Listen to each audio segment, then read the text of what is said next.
Hello everyone, welcome to my channel recipe with Madhu. ఈరోజు మనం చాలా టేస్టీగా స్పైసీగా ఉండే ఆంధ్ర స్టైల్ రొయ్యల కర్రీ ఎలా చేయాలో చూద్దామా.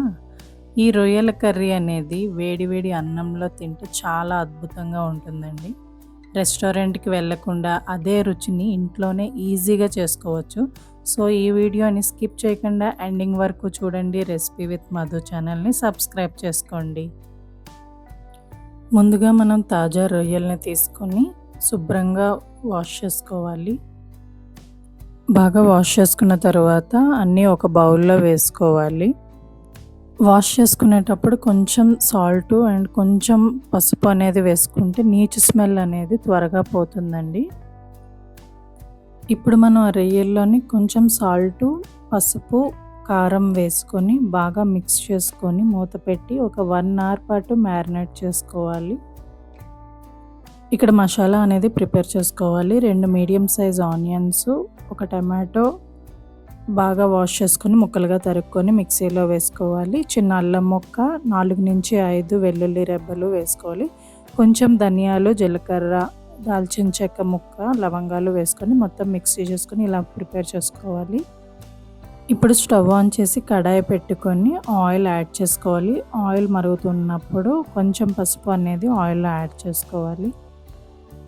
మనం ఆల్రెడీ ప్రిపేర్ చేసి ఉంచుకున్న మసాలా పేస్ట్ ఉంది కదా, అది ఇందులో ఇప్పుడు యాడ్ చేసేసుకోండి. యాడ్ చేసుకున్న తర్వాత హై ఫ్లేమ్లోనే బాగా మిక్స్ చేసుకొని కలుపుకుంటూ ఉండాలి.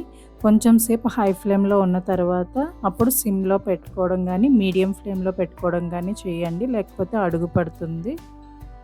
ఇప్పుడు మసాలా అనేది వేగుతున్నప్పుడు కొన్ని కరివేపాకు రెబ్బలు అందులో వేసుకొని బాగా వేపుకుంటూ ఉండండి. చూసారు కదా, ఇలా ఉడుకుతున్నట్టు అవుతుంది కదా. సో ఇప్పుడు కొంచెం సేపు మనం సిమ్లో పెట్టుకొని మూత అనేది క్లోజ్ చేసుకోండి. ఇప్పుడు మూత తీసిన తర్వాత బాగా ఉడుకుతుంది కదా. ఇప్పుడు ఒక స్పూన్ సాల్టు, ఒక స్పూన్ కారం, ఒక half spoon garam masala, half spoon ధనియాల పొడి వేసుకోవాలి. ఇక్కడ మీరు మ్యారినేట్ చేస్తున్నప్పుడు కొంచెం సాల్ట్ అండ్ కారం అనేది మీరు యాడ్ చేసుకున్నారు. సో దాన్ని బట్టి ఇక్కడ సాల్ట్, కారం కూడా మీరు యాడ్ చేసుకోవాలి.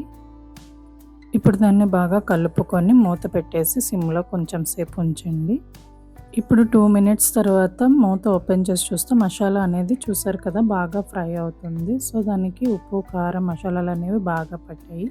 ఇప్పుడు మనం మ్యారినేట్ చేసి ఉంచుకున్న ప్రాన్స్ని తీసుకొని వచ్చి ఇందులో వేసుకోవాలి. వేసుకొని బాగా కలుపుకోండి. ఇప్పుడు బాగా కలుపుకున్న తర్వాత కొంచెం కసూరి మేతి అనేది యాడ్ చేసుకొని మిక్స్ చేసుకోండి. దానివల్ల కర్రీ టేస్ట్ అనేది చాలా బాగుంటుంది.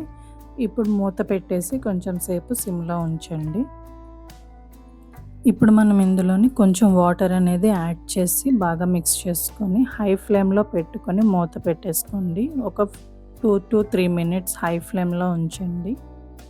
రొయ్యలు అనేవి త్వరగా కుక్ అయిపోతాయి కాబట్టి ఎక్కువసేపు ఉంచనవసరం లేదు, అందుకే తక్కువ వాటరే యాడ్ చేసుకోండి. చూసారు కదా హై ఫ్లేమ్లో ఎలా ఉడుకుతుందో. ఇలా 5 నిమిషాల పాటు దగ్గరికి అయినంత వరకు ఉడికించాలి. ఇప్పుడు మనం లాస్ట్లో కొత్తిమీర అనేది యాడ్ చేసుకుంటే కర్రీ టేస్ట్ అనేది చాలా బాగుంటుంది. సో నేను ఇక్కడ కొత్తిమీర అనేది యాడ్ చేసుకుంటున్నాను. యాడ్ చేసుకున్న తర్వాత హై ఫ్లేమ్లోని దగ్గరికి అయినంత వరకు ఉంచుకోండి. వావ్! చూసారు కదా కర్రీ అనేది దగ్గరికి అయిపోయింది. రొయ్యలు అనేవి ఎంత బాగా ఉడికినట్టు కనిపిస్తున్నాయో. సో ఇది స్పైసీగా ఉంటే ఇంకా బాగుంటుందండి. దాన్ని బట్టి మీరు కారం కూడా యాడ్ చేసుకోవాలి. ఇప్పుడు కర్రీని బౌల్లోకి అయితే తీసేసుకోండి. బౌల్లోకి వేస్తున్నప్పుడు ఆ స్మెల్ అనేది సూపర్ వస్తుందండి. ఈ కర్రీ అనేది వేడివేడి అన్నంలోని లేదా రోటీతో తింటే చాలా అంటే చాలా రుచిగా ఉంటుందండి. మీకు ఈ రెసిపీ నచ్చినట్టయితే ప్లీజ్ ఒక లైక్ చేసి షేర్ చేయండి. ఇలాంటి టేస్టీ రెసిపీల కోసం మన ఛానల్ని రెసిపీ విత్ మధు ఛానల్ని సబ్స్క్రైబ్ చేసుకోవడం మర్చిపోవద్దు. మళ్ళీ ఇంకో కొత్త రెసిపీతో కలుద్దాం. Thanks for watching.